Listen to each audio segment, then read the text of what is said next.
उत्तर प्रदेश में लगातार क्राइम का हिसाब चल रहा है। डबल एक्शन मोड में योगी सरकार की पुलिस दिखाई दे रही है। एक तरफ बुलडोजर एक्शन होता दिखाई दे रहा है तो दूसरी तरफ ऑपरेशन लंगड़ा के तहत जो अपराधी हैं उन पर नकेल कसी जा रही है, नजीर सेट की जा रही है और उसको लेकर खलबली मची हुई है अपराधियों में। रिपोर्ट आपके सामने सबसे पहले रखते हैं।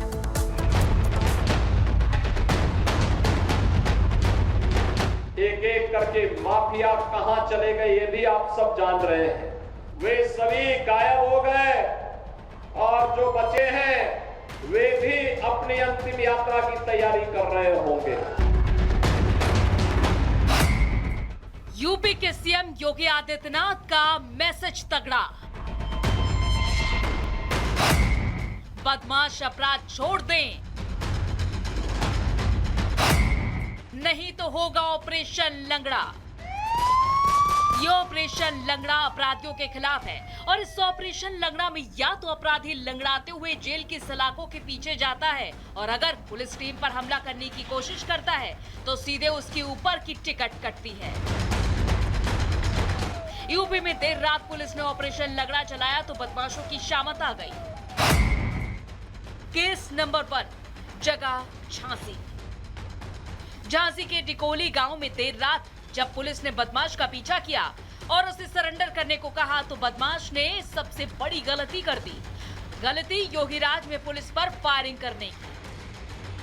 फिर क्या था, पुलिस ने बदमाश सद्दाम को चारों तरफ से घेरा और उसके पैर में गोली मार दी, जिसके बाद घायल बदमाश सद्दाम ठीक से चलने के लायक भी नहीं रहा और पुलिस उसे कंधे पर उठाकर इलाज के लिए अस्पताल ले गई। वो बदमाश सामने से आता हुआ दिखाई पड़ा, इसका पीछा किया गया तो इसने भागते हुए पुलिस के ऊपर फायर किया।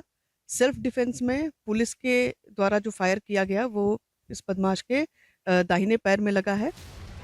पुलिस ने बदमाश के पास से एक बिना नंबर की बाइक, एक तमंचा और एक कारतूस बरामद की है। बदमाश सद्दाम समाज के लिए कितना बड़ा खतरा बना हुआ था, इस बात का अंदाजा आप इसी बात से लगा सकते हैं कि इसके ऊपर यूपी के अलावा मध्य प्रदेश के विभिन्न थानों में भी कुल मिलाकर 14 संगीन मुकदमे दर्ज हैं।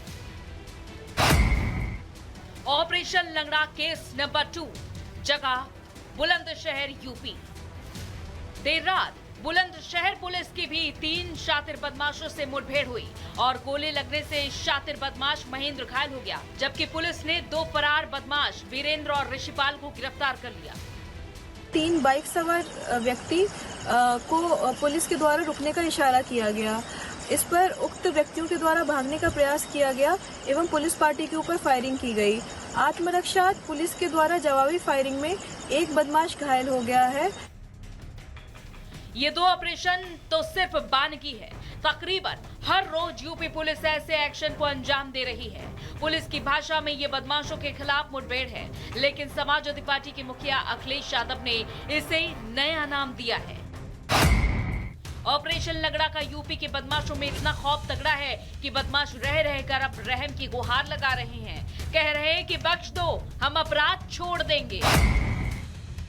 रात चलती हुई किसी बेटी के साथ अगर किसी ने छेड़छाड़ करके उसकी सुरक्षा में सेंध लगाने का कार्य करे क्या तो अगले चौराहे पर उस सोहदे का इंतजार यमराज कर रहा होगा। नहीं तो आज के पहले इंतजार कर रहे थे क्या काटने का? अब से कोई भी गुनाह नहीं करूंगा। नहीं तुम्हारे खिलाफ कितने मुकदमे पता है? हर बार एक मुझे माफ कर दो। अरे मार दिए जाओ तुम मानोगे? मुझे माफ कर दो। चलो इशारा करो, गाड़ी ले चलो। यूपी में बदमाशों के अंदर ऑपरेशन लंगड़ा का इतना खौफ है कि बदमाश या तो खुद सरेंडर कर रहे हैं और जो नहीं मान रहे वो लंगड़ाते हुए जेल की सलाखों के पीछे जा रहे हैं। Bureau report, Republic Bharat. और राम मंदिर की प्राण प्रतिष्ठा पे सवाल खड़े करके क्या राहुल गांधी ने भारी गलती कर दी? ऐसा इसलिए क्योंकि अब ऐसा करके राहुल गांधी उत्तर प्रदेश के मुख्यमंत्री योगी आदित्यनाथ के निशाने पर आ गए हैं। जिस तरीके से राहुल गांधी की ओर से हरियाणा की धरती से राम मंदिर की प्राण प्रतिष्ठा को लेकर सवाल खड़े किए गए, उसी धरती से मुख्यमंत्री की ओर से राहुल गांधी को राजनीति की रामलीला दिखा दी गई। पूरी खबर दिखाते इस रिपोर्ट में।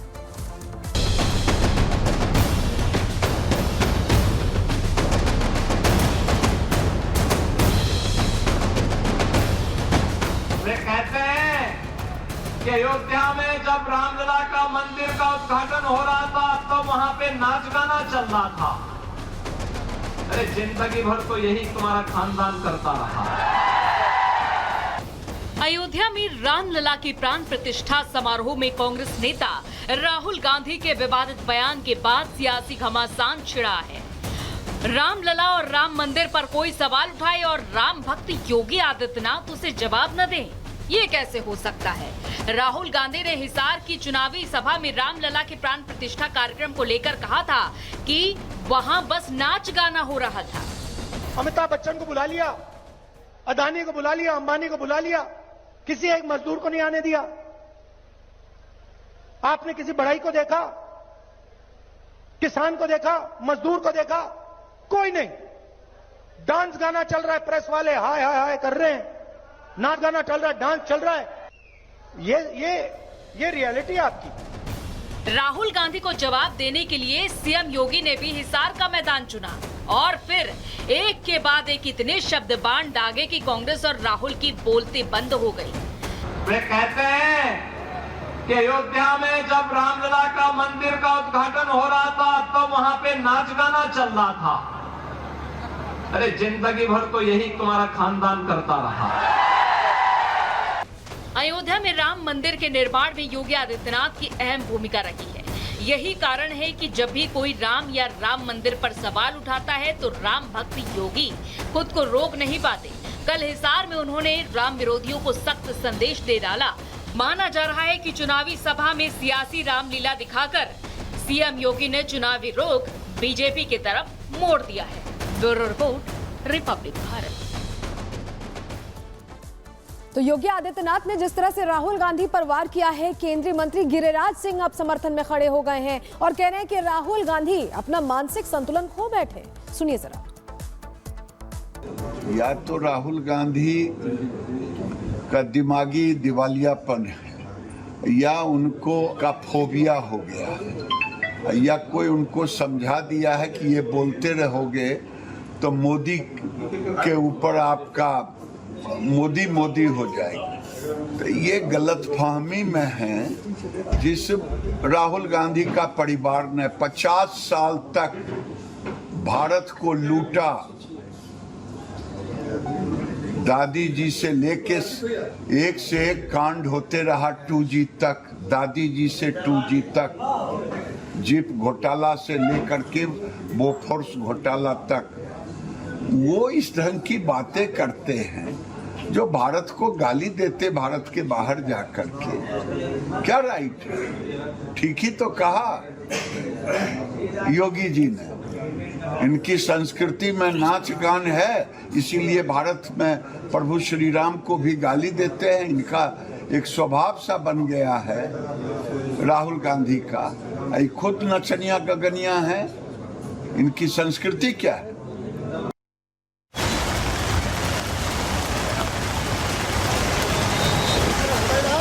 दरभंगा जिले की सड़क नदी के कटाव के कारण ये टूट गया है।